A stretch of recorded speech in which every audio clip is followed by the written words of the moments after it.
This presentation was developed for an audience that primarily consists of clinicians, those people involved in the perioperative arena, and also for people who want to know what ITG knows, where they come from, what's their experience in this particular arena. In the first place, ITG is a spin-off of Direct Data Corporation. Direct Data Corporation was founded by the two people you see in this slide, Warren Morrison on the left, Vic Pacheco on the right. They developed a natural language database system and put it in the ICU and the OR before Oracle existed. They also were involved in the development of monitoring equipment on the left. In the center you see their system for the OR, and on the right you see a charter that they started to do way back in the day. Also, it was interesting that they also developed a system for monitoring contraindications of drug orders.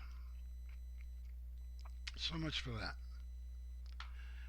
As I said, ITG is a spin-off from Direct Data Corporation, and the main thing that they got from it is to understand that they brought from it is to understand the perioperative workflows to the point where they can develop models of specific protocols. They can construct, or as we say, construct a model and simulate it and validate it for specific patients and events. The events are the stuff that happens. And in today's world, the stuff that happens we have highlighted in the center of the page.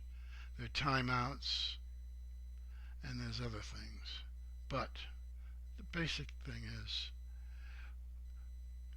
monitor the protocols, monitor the workflow that's necessary to support the protocols, and the logistics involved, including the people, equipment, etc.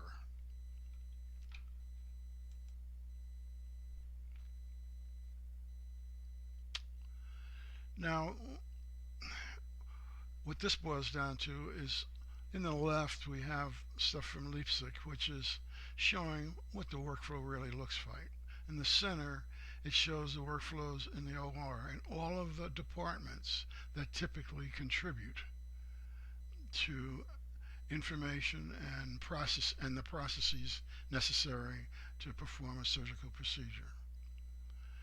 Because stuff happens, we have to do something about changing the model that's being used and making sure that the model that's selected is approved, i.e., that the person who wants to make changes to the standard model has the authority to do it and all of the logistics that are associated with it. Now, those models were developed at Fraunhofer, and they were based on a process-aware information system called ADEPT, which has now been upgraded to from the University of Ulm departments, and it's called Aristoflow.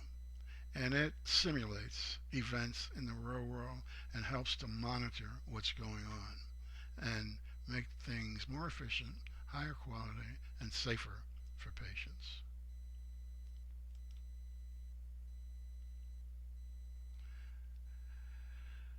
Now, it's not enough to think that any model or protocol that's been developed never changes. We know that we have to incorporate those latest changes because of research that's been done and the habits of I should say habits, but the procedures used and the results from them in various organizations. Now, the Institute of Clinical Systems Improvement has a perioperative protocol that they keep up to date and keep updating it and maintaining it, and we will utilize their updates to make our models and simulations more effective. So the bottom line is that we're making workflows that are hands-free. That means that the team doesn't have to use their hands to input data. Um, that incorporates workarounds, has advanced warnings for stuff by checking on the information that's produced, that makes sure that it's consistent with what you want, and if it's not, find the stuff that's happened and give you opportunities to change it. And amongst those are who's doing what assignment on the team, where they are, and are they available, and will they be available at the scheduled times. Well, workflows in our eyesight or mindsight is the intersection where the business arena, the clinical arena, and the technical arenas come together. And that's where we're headed for. That's the end of this small presentation.